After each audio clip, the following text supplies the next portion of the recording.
Hello friends. In this video I will tell you the story of one unusual Polish minivan Nysa 522. Did you hear anything about this bus before? Write your answers in the comments. So let's move on to the history of this bus. In 1950, when Polish government ordered National Furniture Factory to switch to production of automobile bodies. Today we will discuss one of the last generation cars, Nysa 522, which appeared in 1978. The highlight of the front part of the car, of course, is a huge windshield. It consists of two parts, which makes it easy to replace in case of damage.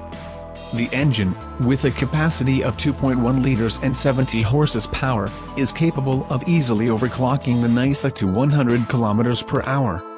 Side swing door open access inside the cabin.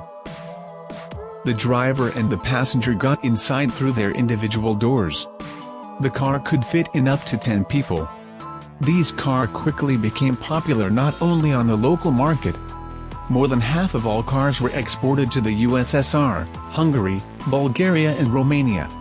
Deliveries were made even to Germany and Belgium. Nowadays Nysa vans are already toys for collectors.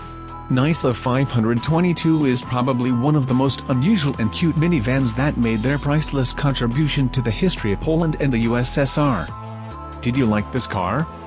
Leave your likes and share videos with your friends. See you next time.